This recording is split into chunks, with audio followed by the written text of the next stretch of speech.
Bonjour! Dans ce cours, nous allons apprendre comment mettre en place les différents éléments d'un document, c'est-à-dire comment les placer les uns par rapport aux autres. Ces éléments pourront être par exemple des textes, des images, des tableaux et tout ce qui nous est possible.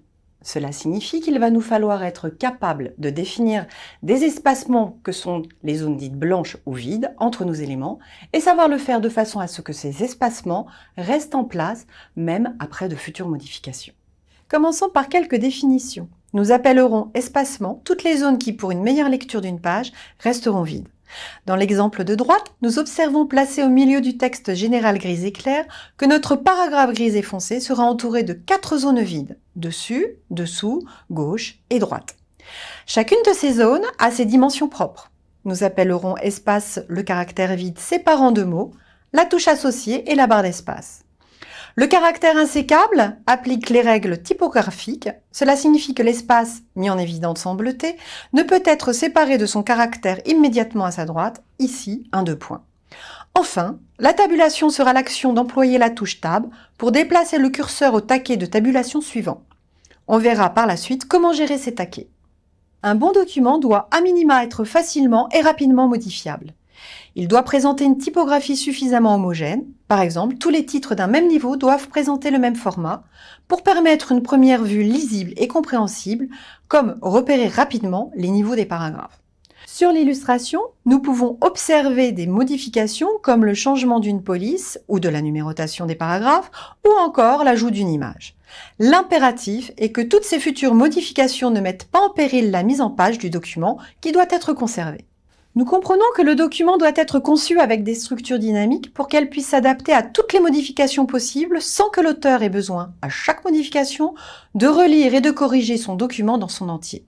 Structurer les espacements aux zones vides dans un document avec une succession de blancs ou de retour à la ligne est par conséquent une ineptie. En effet, l'utilisation de ces touches signifie qu'à chaque modification, l'auteur devra revisiter toutes les pages de son document pour vérifier que les structures ou objets, paragraphes, images, tableaux et autres sont restés bien placés et qu'on ne se retrouve pas avec des pages quasiment vides ou avec des espaces vides au beau milieu d'un paragraphe. Première conclusion, ne pas utiliser le caractère espace pour délimiter un espacement à gauche ou à droite. De même, ne pas utiliser le retour à la ligne pour délimiter un espacement en haut ou en bas. La tabulation, qui permet de se déplacer d'une colonne à l'autre par la touche Tab, était autrefois le seul moyen de mettre en forme des tableaux grâce au taquet. S'il n'y a pas eu de rupture de style programmée par la création de sections de documents, la règle de tabulation a le défaut ou l'avantage d'être appliquée sur tout le document. Avec un long document, la tabulation peut vite devenir fastidieuse à gérer et peut même être à l'origine d'erreurs de frappe quand on tape au clavier plusieurs fois un Tab pour se rendre dans une colonne éloignée. Aujourd'hui, les éditeurs de texte offrent de nombreuses structures, incluant pour paramètres leurs propres règles de tabulation. Ce sont ces dernières que nous utiliserons pour programmer nos espacements. L'utilisation de la règle de tabulation et par conséquent de la touche Tab doivent donc rester marginales. Voyons tout de même le mécanisme de cette règle de tabulation, car il est intrinsèque aux structures utilisées pour la composition d'un document. Par défaut, les taquets de tabulation se répartissent régulièrement sur toute la largeur de la page. Nous définissons une règle de tabulation en ajoutant de nouveaux taquets, soit en cliquant directement dans la règle, sur des positions choisies, soit par une boîte de dialogue de mise en forme. Il existe des taquets de plusieurs types d'alignement. Nous les voyons surlignés par un disque bleu sur la diapositive. Dans la plupart des éditeurs, lors de la création d'un nouveau taquet, toutes les tabulations par défaut à gauche du nouveau taquet sont détruites. Dans l'exemple, l'image du bas nous rend visible en bleu les signes de formatage. Nous pouvons constater que seuls les tabs, en flèche bleue, sont influents sur le positionnement du curseur au taquet immédiatement suivant à droite. Le caractère espace, point bleu, est un simple caractère. Mais alors, comment placer ces espacements ? Nous avons vu que nous voulions un document dynamique aux modifications. Cela signifie que chaque élément du document devra se replacer dans le document, tout en gardant ses paramètres d'édition propres. C'est pour cela que nous n'utiliserons que les structures proposées par l'éditeur, pour lesquelles nous définirons les paramètres du style. Sur cette diapositive ne sont listées que les structures ou objets les plus couramment utilisés.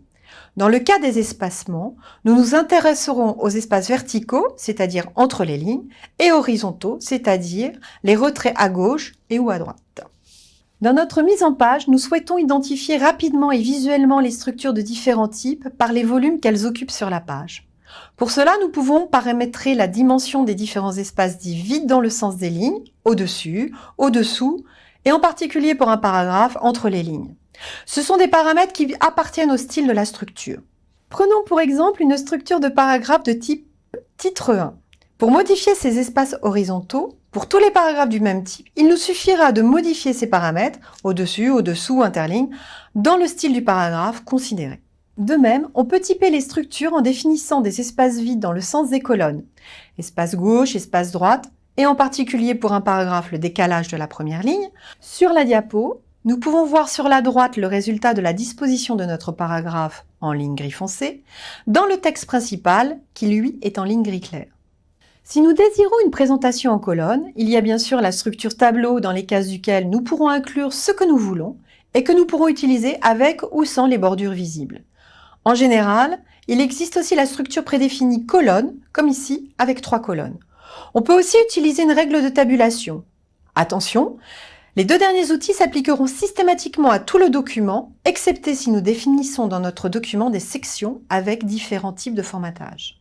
De manière générale, c'est le clic droit sur une structure du document qui nous donnera accès à ses propriétés. Nous avons alors accès aux paramètres de formatage et en particulier ceux pour définir les zones d'espacement autour de lui. Les paramètres de positionnement, et donc des espacements, appelés parfois habillage, dépendent de la nature de la structure. À nous de fouiller et explorer les propositions du menu contextuel et d'interpréter les mots des rubriques. Les aides en ligne à partir des mots-clés sont aussi très efficaces pour nous guider.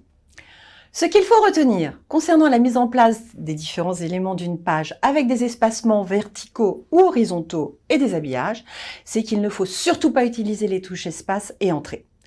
La tabulation est elle aussi à utiliser avec parcimonie et si nous l'utilisons, il faut penser à diviser le document par section. Aujourd'hui, il faut utiliser des éléments structurant le document tout en paramétrant leur taille, leur position, leur habillage. L'usage de ces éléments structurants et structurés, comme des paragraphes, des tableaux, des zones, des images, des objets, etc., permet, suite à toute modification, la réorganisation dynamique du document. Nous pouvons ainsi parler de réorganisation automatique tout en conservant les espacements choisis.